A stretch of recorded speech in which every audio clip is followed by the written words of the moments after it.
Hi guys, today I am going to reading the article, you can say editorial part of the Hindu newspaper. Today my topic is engage the Taliban, don't recognize them. As the saying goes, the enemy is a friend. When the Afghan Taliban were an insurgency, they were client of the Pakistan military establishment. Now they are the state in Afghanistan. They returned to power in Kabul, also brought back old fissures between Pakistan and Afghanistan, two neighbors divided by a disputed 2640-kilometer border to center of the interstate relation. As tension between the two rise, often spiraling into cross-border clashes, India may be tempted to see the Taliban, its enemy, as a friend. It may not be coincidence that Pakistan bombed Kabul earlier in October, just as Taliban Foreign Minister Amir Khan Muttaqi was visiting India. Mr. Muttaqi visit the highest level contact between the Sunni extremist Taliban and India was the clearest indication yet that both sides are keen to improve ties.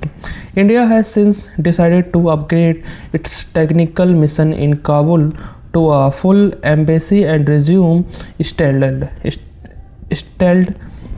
infrastructure and welfare projects, with Mr. Muttaqi giving his assurance that the Taliban regime will not allow any group to use our territory against other. The case for engagement is well known. When the Taliban, then backed by Pakistan, returned to Kabul in August 2021, India, which had backed anti-Taliban force in 1990s, faced the prospect of losing the influence it had built in Afghanistan over the previous 2 decades. The question before New Delhi was whether to remain engaged with the new rulers or distance itself from them. India's objectives. Broadly speaking, India has three objectives when it's come to dealing with Afghanistan.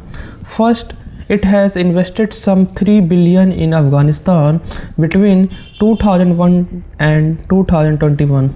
After the collapse of the first Taliban regime, it seeks to protect those investments and build on the goodwill it earned during the period.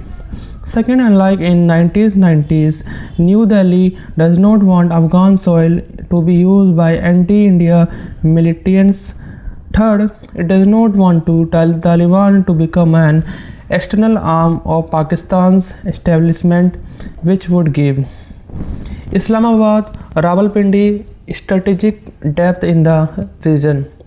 As an Indian diplomat told this writer in 2021, soon after the Taliban reconstructed, India would like to explore the autonomy of Taliban from their master.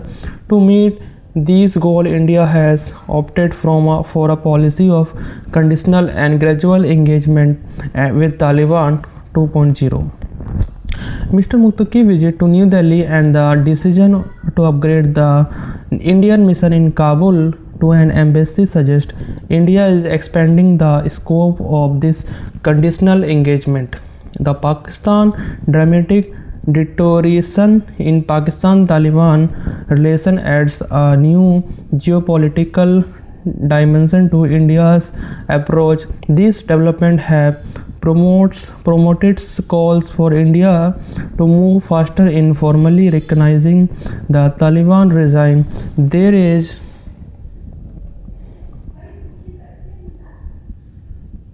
indeed a case of recognition that Indeed, in case of recognition, the Taliban appear more consolidated than they were in the 90s, and unlike in the past, no regional power seems interested in backing anti-Taliban forces, at least for now. The National Resistance Front, the primary anti-Taliban group, remains weak with its leadership in exile in Tajikistan. The Taliban's most serious military challenges comes from Islamic State, Khorasan and transnational terrorist outfit that regional security. Russia has formally recognized the Taliban and China has exchanged ambassador with Kabul. Long-term risk. While recognizing of the Taliban could allow India to fast-track cooperation with the regime, further deepening Pakistan's anxieties, it would also carry significant long-term risk. The Taliban, who emerged from the anarchy of Afghan civil war in early 1990s, have not fundamentally changed, nor have they ever claimed to have changed either ideologically or programmatically. To be sure, the Taliban are not the only totalitarian regime in the world, and the state, even democracies, should do diplomacy with different political system. But the Taliban totalitarianism is distinct. distinct It is a perhaps that only regime that bar girls from the attending school beyond the primary level. It has enforced strict segregation between men and women public spaces, largely banned women from workplaces. The regime, headed by its exclusive Kandahar-based supreme leader Hibatullah Akhundzada and run by the Kabul Taliban, has maintained high level of repression at a time when the economy is in serious trouble. Afghanistan's economy has contracted by around one-third since the Taliban seized power. Nearly 22.9 million Afghans, almost half the population, require humanitarian assistance this year. The exclusion of women from the workforce and education will have economic and social consequences. While the Taliban claim to have improved security over the past 4 years, they have also overseen a near collapse of the economy amid high decibel repression and mounting economic distress.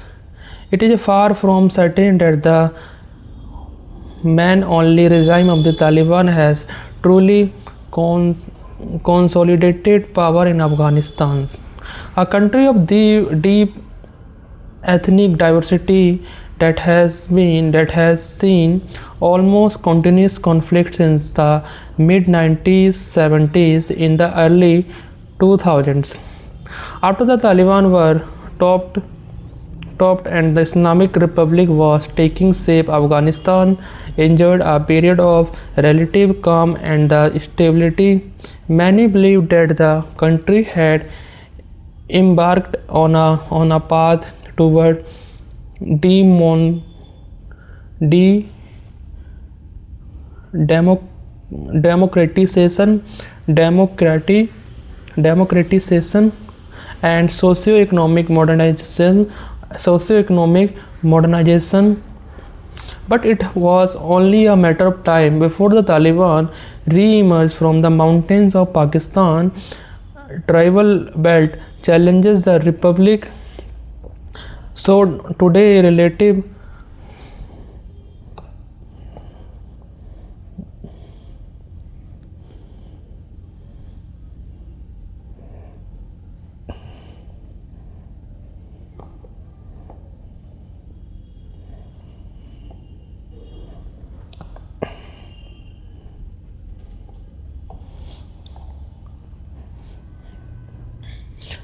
calm and stability. Many believed that country had embarked on a path toward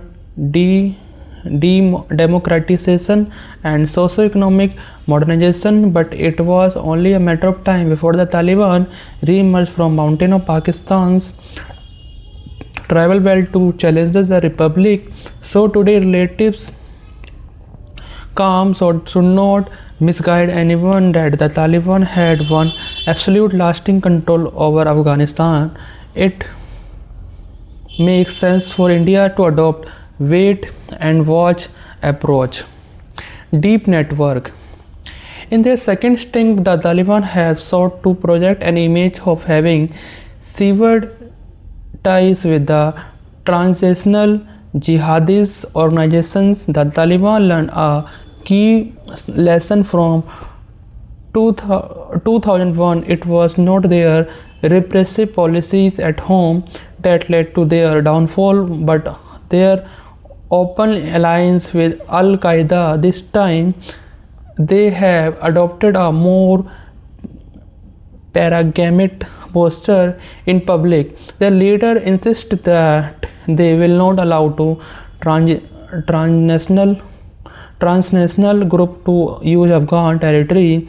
Yet this does not mean that Taliban have genuinely severed ties with the such group. Had Haqqani network, which has long maintained close tie with Al Qaeda, is now deeply integrated into the Taliban establishment. According to a recent report by a United Nations Security Council monitoring group, the Taliban have allowed Al Qaeda to consolidate through safe houses and training camps scattered across Afghanistan. It notes that the Taliban remain the primary partner of all foreign terrorist group operating in Afghanistan, including Al Qaeda, Pakistan, Taliban, Jaish-e-Mohammed, Lashkar-e-Taiba, and the Islamic Movement of Uzbekistan. The only exception is the Islamic State Khorasan, which opposed Taliban rule. For now, this group have been allowed to operate quietly without posing an immediate security threat to Afghanistan's neighboring countries or the wider region. But if domestic pressure mount and the Taliban grip on a power weaken, this network could easily resurface because they have not given up their commitment or to global jihadism. In that case, the enemy may well turn out to India's enemy too. If India recognizes the Taliban regime and allowed the so-called Islamic Emirate to take over its embassy in New Delhi, that would grant the Taliban legitimacy that have long sought. It would also strengthen the Taliban's regional standing and promote more countries to do the same. But such a move would also shut on of the few remaining windows. New Delhi can press the Taliban to reform rather than pursuing short-term realpolitik. India should adopt a long-term strategic approach faced with a hostile Pakistan across the border and collapsing economy at home. The Taliban need India's assistance far more than India needs the Taliban while engaging the regime both bilaterally and through regional and international mechanisms. New Delhi must urge the group to respect at least the fundamental freedoms of the Afghan people. If in India's interests lie in the stability in Afghanistan, Afghanistan's stability will ultimately depends on economic recovery, political inclusion, and regional integration, not on the Taliban's guns. Today I have finished this editorial part on the terrorism and about the Afghanistan Taliban group. So if you found any mistake in this editorial part you can comment on this video. I am trying to be better to reading the English articles or editorial part, because it will be very beneficial for our examination, like comprehensive part or paragraph part. And this reading skill improve our vocabulary skill. So today I finished this video, and I will upload next video on tomorrow. Thank you so much.